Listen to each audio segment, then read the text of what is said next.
Hi there guys, welcome to Grupo Senzala's podcast. I'm your host, Mestre Pedro, and this is our episode number 52. Before we jump into today's episode, I'd like to give you a heads up on Capoeira Solidária.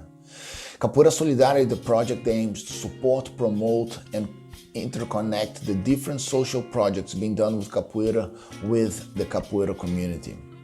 In the last couple of years, we've been quite active. We raised over 3,500 pounds. We launched a Capoeira album, and we have distributed over 470 food baskets to 20 different communities spread across 6 states in Brazil.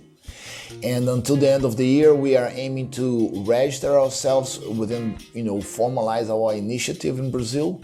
And we are looking to set up for 2022 a date where we're going to be hosting a Capoeira Solidária workshop where all the proceeds are going to go towards supporting the different initiatives. So if you know about a Capoeira project being done in a community, please, we want to hear from you. Let us know. The more information we have about individual projects, the more we understand how social projects are working in Brazil as a whole, and also understand the different needs of each individual project. So the more we know, the better. Find out, follow us on Instagram, Facebook, or on the website senzala.co.uk/Capoeira Solidária. On today's episode, I sit with Contramestre Versátil to talk about abuse and harassment in the Capoeira community. This is a very delicate topic, and I feel it doesn't get enough attention. And I also think it is really important for us as a community to talk about this in an open and serious manner. So we're looking to trying to understand why it happens, why many times allegations are not dealt with properly, and what are the policies that can be put in place in order to minimize the chance of abuse happening, and if allegations do come up, how to best deal with them. So please guys, have a listen, let me know your thoughts in the comments, and share with your friends. I share. Welcome to the Grupo Senzala's podcast. I'm your host, Mestre Pedro. Today here I have my good friend, Contramestre Versátil, soon to be Mestre. Yeah, congratulations, man. Obrigado. How many days are we talking to on this? Less than, we have 30 days. 30 days. Wow, it's gonna be on a day of Zumbi, right? Yeah, the Dia de Consciência Negra. We usually have a big cultural event that we do with a lot of dance and historical workshops. But this time we're going to use it as a time to have a formatura that's separate from the normal batizado. Nice. Congratulations, my man. And it's great to have you back here. And I think I reached out to you a while ago, when the Capoeira community got really rocked by the article that came out regarding CDO, and I remember that one thing that kind of upset me a little bit was of course the shock of everything, but what I'm saying is like the reaction to it, how they came out that meme where was like a child crying and a mouth in front, and like capoeiristas against pedophilia, and and people were thinking that was taking a stance, and also demanding like, when are you gonna share that? And I just thought, and I remember that I reached out to you, and I just thought like, demanding this stance from a capoeira is like demanding from a Muslim when there is a terrorist attack, and demand them to denounce this. And I just felt that it was a bit of a shallow reaction, and that posting a meme, what is that in concrete to happen? And then that's when I reach out to you, and starting this whole conversation on how we can deal with this problem and finding ways to deal with it, you know, like in a concrete manner. And yeah, and you are have some experience on dealing with this, and would be nice if you could talk a bit about your experience on that, and what are your thoughts as well with this whole thing that came out and stuff. Yeah. Yeah, it was, I mean, that, you know, and that just kind of shows us kind of where we are as far as how we're thinking about the way that we move in the world right now, because there's so many of these things that people get called out to do that are just performative. It's just put a black square up, put your picture up, put this meme up, and then a week later you feel like you've done something good, and then you can forget about it, but people are still suffering. And you know, I think that, you know, my mastery kind of felt the same way, as well as a lot of the teachers in my group, that just posting something wasn't really going to do much. But at the same time, we did feel like we had a need to state a position.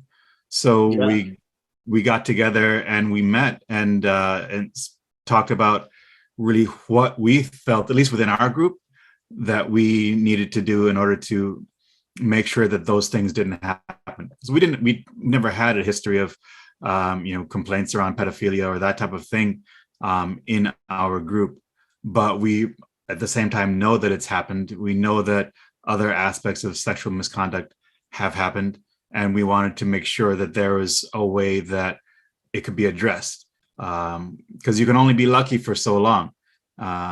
And so that gave us the space to think about, while it's not an emergency for us personally in our group, that gives us the space to build something to prevent emergencies from happening. And you know, that when you came to me, you were of that same mind, that, you know, you were looking to build some structures and have some actions that could really create the resources in your group to deal with issues that would come up, as well as preventing issues from happening, as well as have some conversations around some questions that had come up in the past, even within your own group. So yeah, you know, I thank you for bringing me in on that, and it definitely you know, allowed me to feel that, you know, it's not just us here in our little group in the US that are trying to do things, but you know, it's a worldwide thing.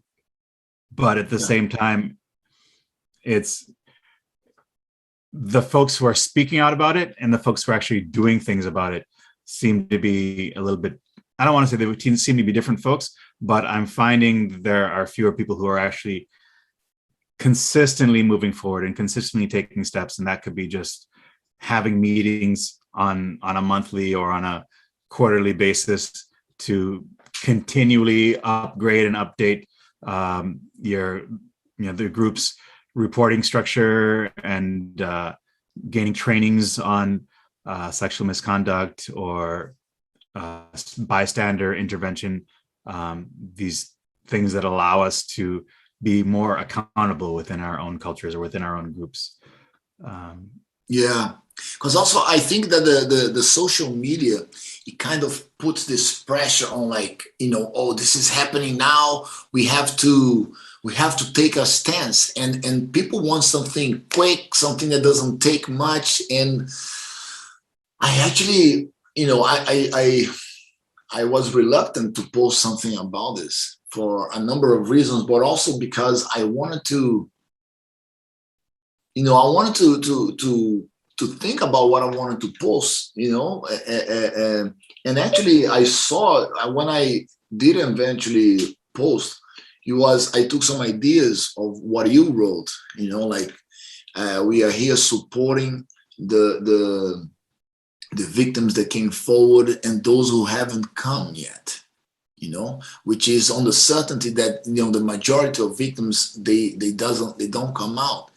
And you know, from within half an hour of posting this, I received a message of, you know, somebody just thanking me for those words to be. So, you know, it is there. There is because those things, even though sometimes I would imagine that even the victim sometimes wants to forget about it, and wants to bury this, and these things stay, and they eventually they will come out, So I think is really important, not just to I mean, it's important to talk within the group, but also to have the mechanisms that, a number of mechanisms that people want to reach out, that they will feel that, okay, you can do this by calling the person who is responsible, or you can send an email, in an anonymously way. And I think that is really the way forward on this. But I would like you, if you could talk about a little bit. Of course, you don't need to get into specifics, but you are what is it called? Like a health. I'm sorry, I don't remember what is the nomenclature of that. So I have a master's in counseling psychology, and so with that I do mental health work. It's an MFT degree, so I'm an MFTI. I don't have my licensure yet, but I've been working in the field for over 5 years at this point. And as well, I myself am a survivor of sexual abuse as a child. And I understand how that has affected my ability to understand my own emotionality, to connect with other human beings, to have relationships, and what the process is of healing through that. So it's also part of my personal journey, and my personal stance in advocacy, both for people who are victims and survivors, as well as folks who have found themselves both intentionally and unintentionally doing wrong or causing harm, because those folks also need therapy, need to be able to learn how to deal with what has happened. And in many cases, those folks, there would have been a way for them to have changed what happened had they had some mindfulness, both internally and interpersonally. And that's kind of really where I find the greatest hope, is that there are a lot of instances where people are hurt, where the people who hurt them were not intending it, where maybe they didn't get a clear type of consent.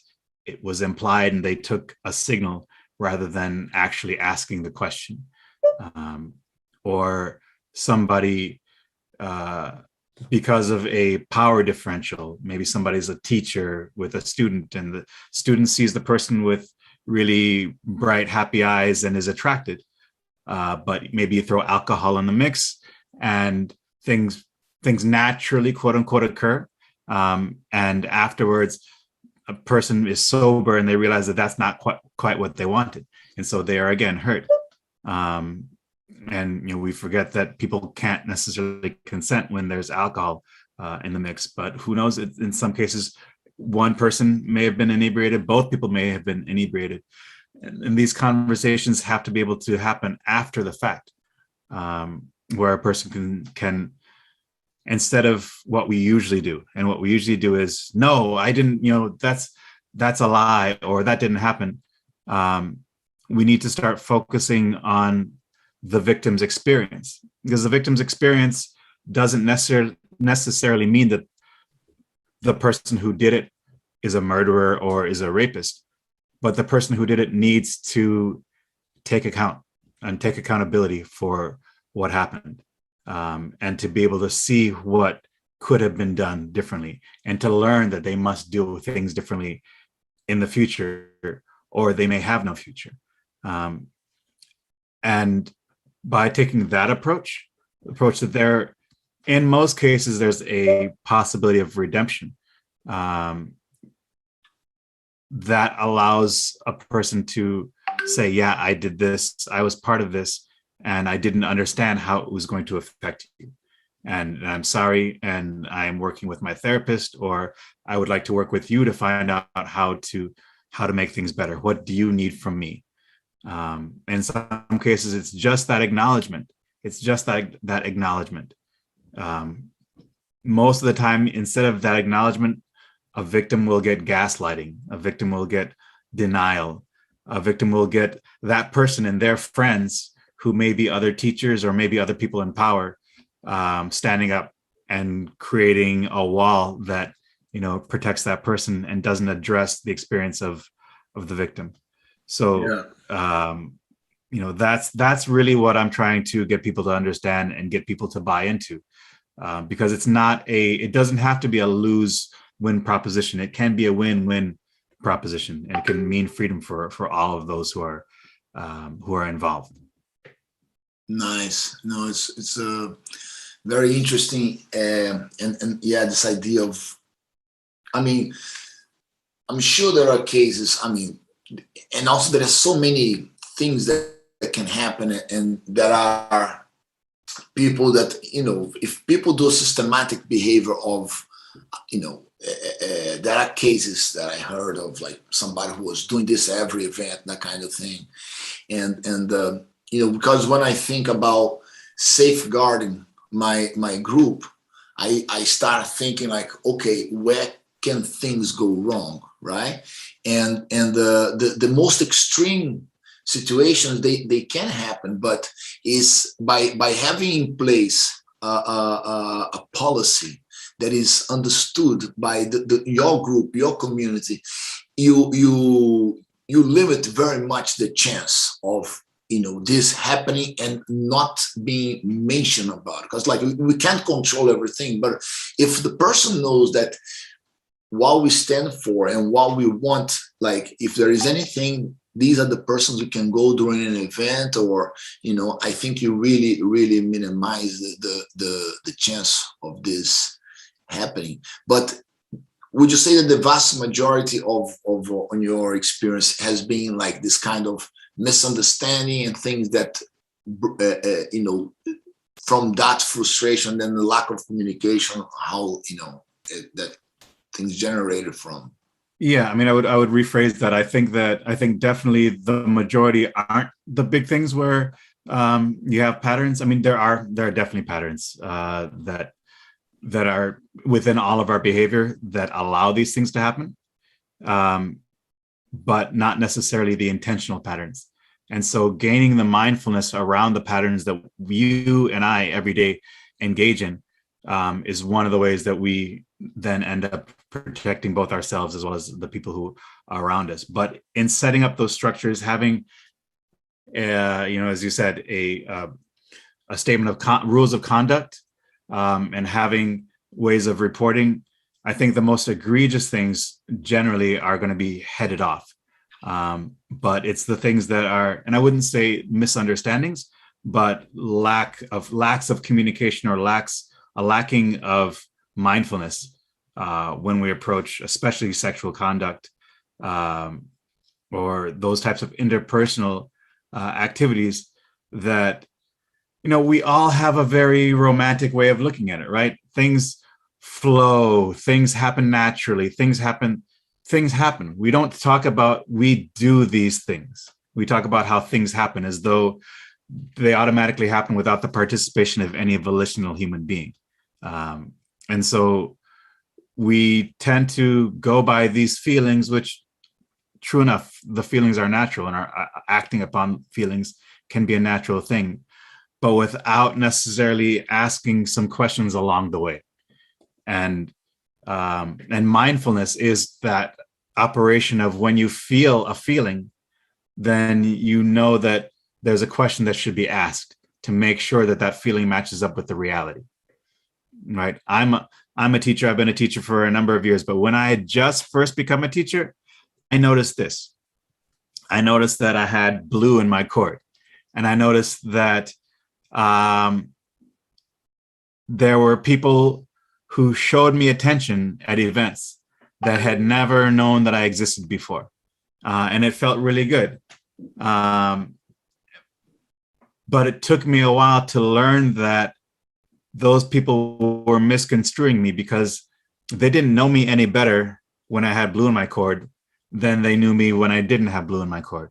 And so they were treating me differently, not because of who I was, but because of the level of my cord, or maybe my playing had gotten better or more flamboyant or whatever. So for me, I realized that there's this attraction that's not based on who I am.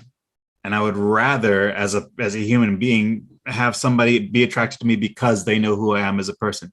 And so that allowed me to really, and this is years that it took to come to this resolution. It wasn't instant, but allowed me to be able to say, look, I like this.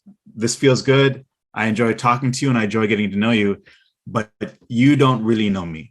And I would really rather have us know each other before anything happens beyond us just being friends, getting to know each other. Does that make sense to you? And when a person who's attracted to you hears that, I've never had that person take that in a wrong way. I've always had that person say, oh, well, thank you. I see that you're also sharing this interest, but that you also want to be protected and that you want to protect me. And when things have proceeded after that, they've always proceeded in a good way. We've come to an understanding. A relationship may or may not have developed out of that, but we've always had an understanding. There's never been, in those cases, somebody saying, this happened that night, and then you never asked me if I wanted to do that, or no questions, right? It's always been understood. There was always some kind of agreement at that point. But we're not trained to do that.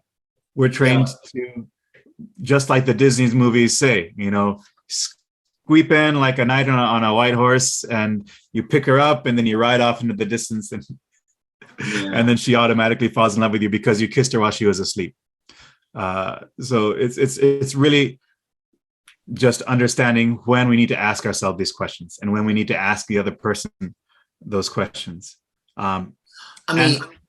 Sorry, just to say, like, of course, like, I understand from your perspective when you realize that you were in a position in hierarchy, and that would necessarily bring interest, and the interest was not necessarily for the person who you were, but the position that you held. Yes. But just to make things like clear, there is, if you didn't take that position that you took, it's not necessarily anything that is intrinsically wrong, is it? It's not intrinsically wrong, because I could have the same conversations without necessarily having to take that position. But because I know that there was a power differential, I know that it's more important for me to do so. Because I could think that everything was all right and everything not be all right, even if I was in my first chord, right? Mm-hmm. So the same wrong things can happen whether or not I'm a teacher. But I know that now that I'm a teacher, that even more wrong things can happen because a person is going to be even less ready to tell me no. Not only that, but I have a school, and I want to keep my school. And so I also have to, it's like buying a business insurance policy just in case something goes wrong. I need to have that extra mindfulness, because if somebody comes away from my school with the wrong feeling, even though I thought everything was okay, then we have to deal with it. So of course, it's just that much more important as a teacher. And so it doesn't mean that I'm intrinsically wrong by not having that mind frame, but there's just more possibilities for things to go wrong. Yeah. Because I mean, look, I'm no specialist on this. I just been living for a while. But what I'm saying, that all these ideas, and is important because, like, English is not my first language, and sometimes I can come across in the wrong way, and that's not really my intention here. But what I meant to say is that everything revolves around consent, right? Mm-hmm. And being the teacher, things can very quickly be understood differently by both parts, right? Yes. And this is more or less what your workshop you kind of run is about, right? Like how a yes can seem a no, and it looks like, what is this guy just like coming out with some excuses and stuff? Just if you could speak about this workshop that you have done, Yes. and yeah, about this, how things can, one thing can seem to one person and then actually totally understood, by another person. Totally, totally. So I've been doing these workshops for a number of years now, in different formats. But what it really it centralizes the idea of consent and how consent feels and how it feels not to have consent. And we use a lot of experiential methods. So, because talking, as you said, talking really only goes so far, especially when we're dealing with multiple languages. But when we work in movement and setting up situations between people, it becomes really apparent how difficult it is to get consent, or difficult it is to be clear about whether or not somebody is consenting. And you also, through the exercises that we do, gain an idea of what it feels like, even on a small scale, when your consent is violated. So that teaches you the importance of gaining consent, because it's not just the extreme examples of people being raped, but there's small ways that we every day remove consent or remove agency from other people. But that is really the core of it, is understanding consent. There's actually a neurobiological thing that happens, like in the brain, whether you're a child or an adult, that helps you learn. So when you're in a circumstance where somebody is of a higher rank than you, it's like, and I don't want to use wolves because that's been debunked. There's no reality within the range of alpha to beta, gamma, whatever for wolves. It's actually a parent-child relationship, but maybe that's even more appropriate, because the alpha, what we used to call the alpha in a wolf pack, was actually usually the parent, the mother and father, and then the lower rank wolves are the children. But when you are listening to an adult or someone who has power over you, your brain turns off the disbelief. So the aspects of your cognition that will say, I really don't believe that to be so, become weaker, so that you can gain newer information that you might not have believed at first. And so that also you're able to respond to orders that are given by the person or the creature in charge. So be it apes, be it wolves, be it your human parents. So when we're in this position where we know that somebody is in charge, somebody's the teacher, somebody's a police officer, somebody's a parent, and this is why these things also happen more often in families or in groups where people know each other than they happen between strangers, is because there's this power that's given by the relationship. So your brain turns off your ability to deny what that other person is saying. So when somebody says to a child, we're just playing this game and don't tell anybody because this is just our secret game between you and I, the child thinks that that is the truth. Even if the child by themselves wouldn't think that if you wrote that idea down, the child would be like, that doesn't sound like a game, but they're faced with a person.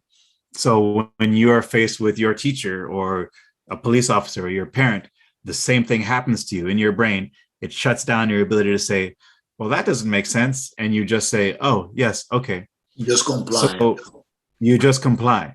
And it's not, and this is the thing for us teachers, is that our students will often just comply. And it doesn't mean that we're forcing them. It doesn't mean that we're doing anything bad to them, but because they then drop down to this level of being able to really stand up for themselves, we're no longer equals.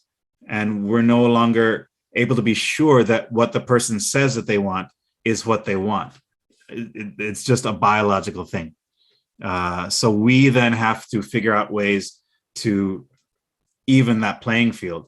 And that is when we say, Are you really sure? Look, let's get to know each other. Let's take some time.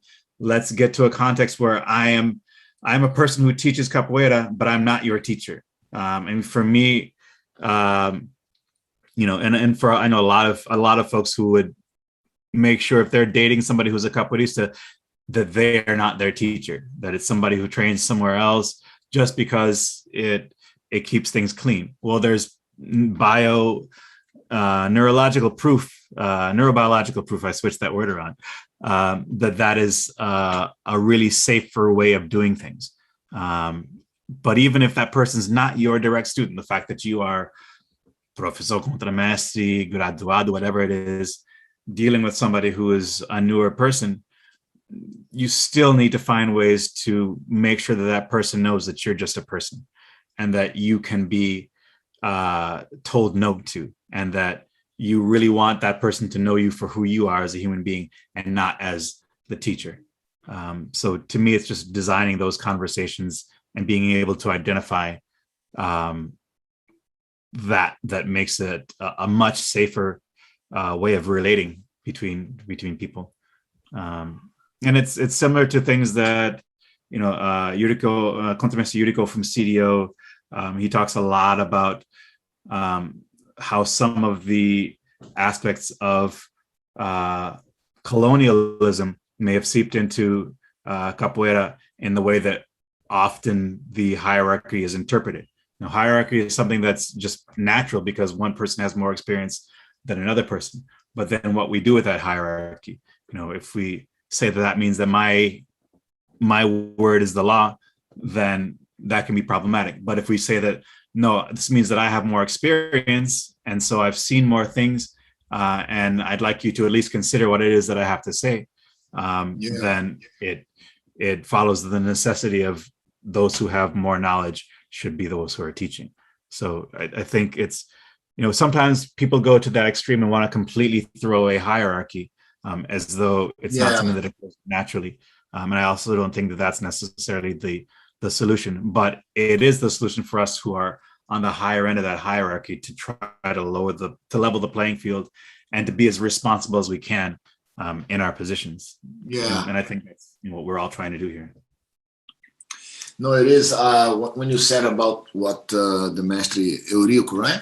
He said it really rings a bell. I wouldn't necessarily call it as colonialism, but definitely I would say like leftovers of slavery. Like this culture that there is in Brazil. Like you don't question the Mestre. I mean, now I am 46, but when I was 16, there was, and I'm a son of the Mestre, right? But I was double. I've seen this. I've seen the power that Mestres had over the students, and like dictating of where to go, what rodas to go, what to do outside the capoeira. And I was saying like, God, like this is crazy. Oh, but the Mestre doesn't like me to go to this rodas. And in my mind, I was thinking, man, you pay for the members, you pay for your classes, you share what you want to share with them, but you let this happen, So in my mind, it was always like this. But I feel that these are conversations that the community really needs to have, because, if you put together in this equation social media and how it polarizes, how our community, our society are so polarized right now in the UK, in the US, in Brazil. And one is always like, there is no middle ground. You either in my team or you're the worst type of human that there is around, and this dynamic of social media really pushed. So when something comes like this, like when the article came out, there was a lot of people who were like, I think naturally as well, because there will be some people who wants to get some, a bit of the push from all the attention on that, and people taking a stance or demanding a stance or saying, oh, this is this, and but I really feel that these are conversations that we need to have as a community. And also this is something that just the dimension that things take, it really puts, you know, leaders, capoeira leaders, mestres, professores, contramestres, kind of in the back foot, because they get a bit uncertain. It's something that they don't fully understand the kind of language is being meant, like, you know what I mean. And also this also opens the door for a lot of newer kind of interpretations, or like you said, or less down with the patriarchy or down with the hierarchy. And this puts, I feel from the conversation that I had with you know, some masters and professores, that they feel like, oh man, like, you know, so the tendency is like, oh, let's keep this, you know, quiet, or, you know, like, I just feel not that they don't want to deal with it, but they don't really know how to navigate on this. Yeah. I think you're totally right, and I think that, again, because of the way that it's talked about, it feels like, you know, it's, you know, tear everything down, abolish everything. And there are some people who come from that point of view, which may or may not be valid. But I think if you think about it like capoeira, right? We as teachers of capoeira, we want to spread capoeira, and we want to give capoeira. And the more we give, the more it grows. We don't actually lose it by giving it. And our power is the same. And in fact, our power comes from capoeira. Our power is capoeira.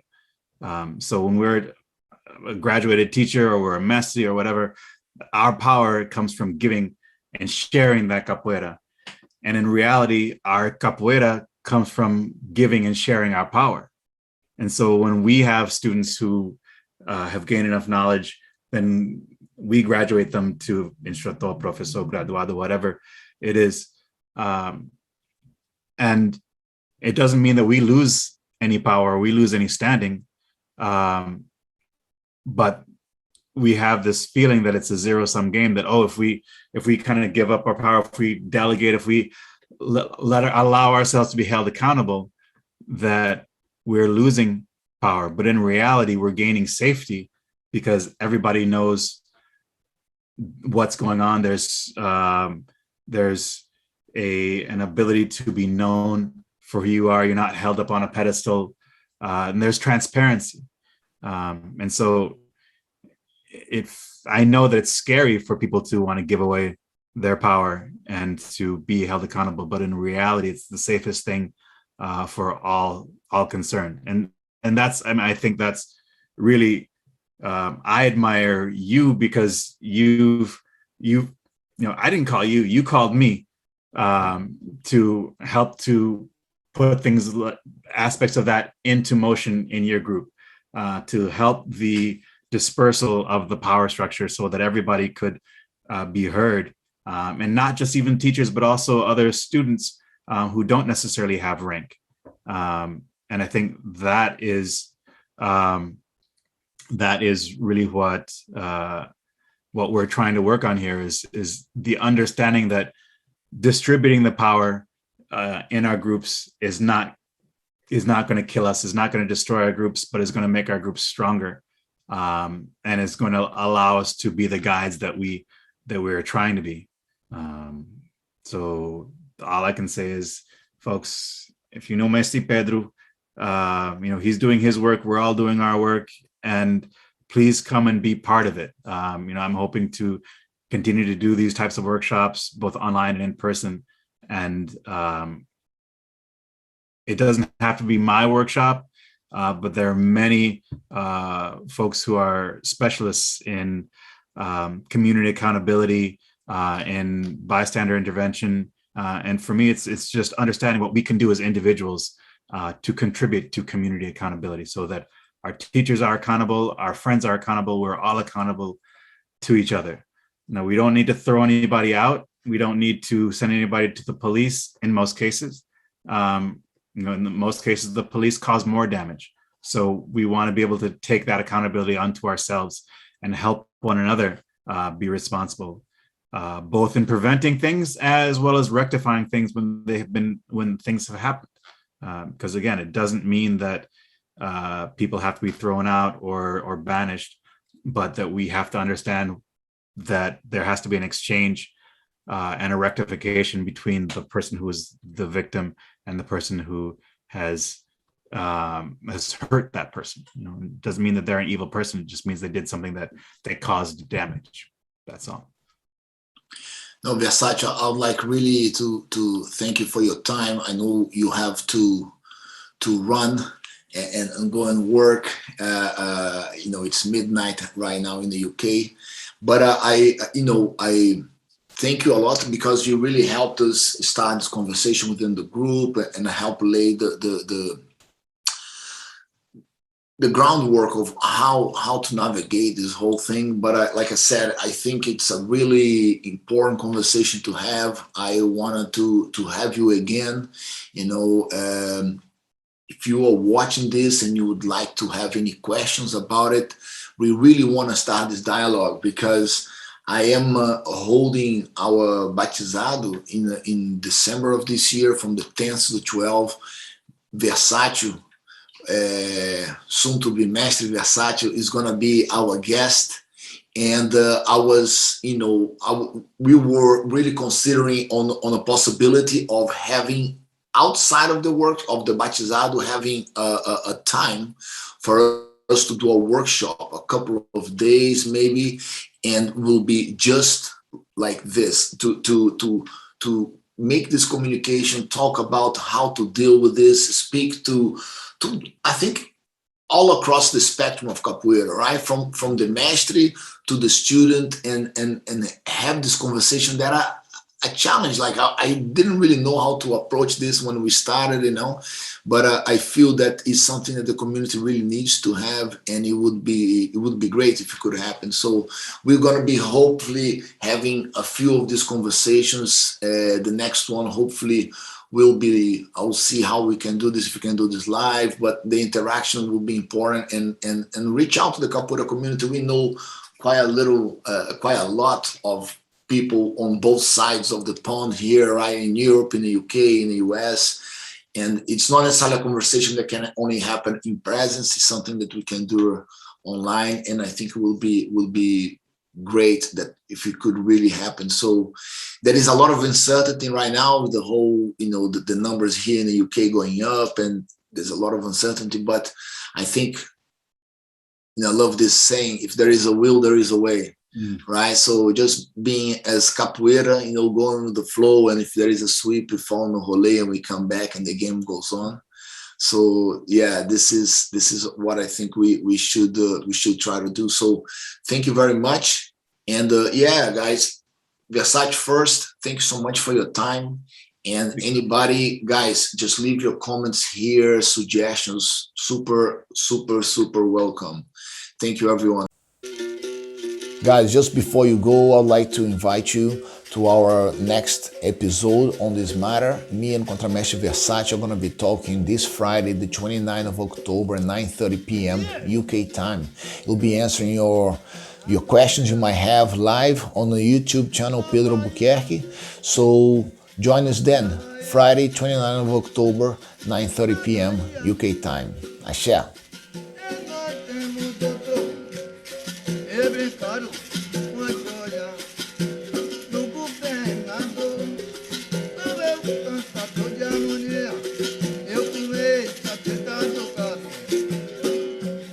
Olha o Codec